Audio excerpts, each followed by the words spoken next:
المشكله لما كنت بسال يا جماعه هو انا لو عايز اطلع البروجكت 1 2 3 بكلم مين؟ الكلام اللي كان بيتقال كان متعارض.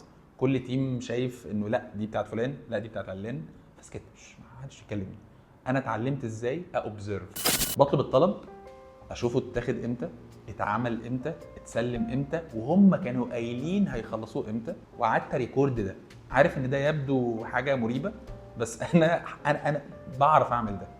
فقعدت اكتب ده لفتره لغايه ما بقيت عارف الحقيقي ايه، الصح ايه، الغلط ايه، مين اللي ما ينفعش اكلمه في التاسك دي في الوقت ده، وكل الكيسز بقى اللي تتخيلها. وبقيت كمان عارف معاها حاجه اسمها الاس ال اي، السيرفيس ليفل اجريمنت. يعني لما اكون عايز فلان يعمل لي كذا، انا لازم اكلمه قبليها بيومين، عشان هو هياخد يومين يحضر لها، عشان هيشتغل عليها يوم، فيسلمها لي من ساعه ما انا طلبتها لغايه ما يسلمها لي 3 ايام. يعني الناس كانت بتستخدم كلمه اس ال اي دي، بشيلك من على دماغي. الاس ال اي بتاعي اسبوع، وهو في حقيقه الامر بيعمل 10 من الحاجه دي في يومين. بعد شويه وقت عرفت ارسم اول بروسيس ماب، ودي كانت يمكن من امتع الحاجات اللي عملتها.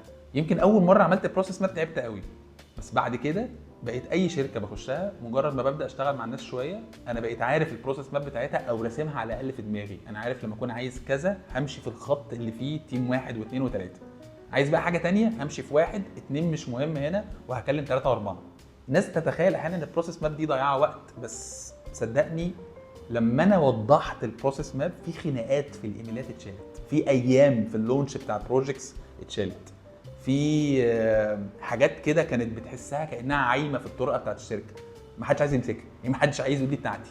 التاسك دي موجوده كده في النص. فين بقى لما صاحب الشركه يزعق ويقول بيفوتنا حاجه بسبب الفلوس دي، او بسبب الحاجه دي بتضيع عليها فلوس، يبداوا ساعتها يهتموا بيها. غير كده ما حدش عايز يمد ايده عليها. والاهم بقى من البروسيس ماب الدوكيمنت كنترول، انك تبقى كل حاجه دوكيومنتد.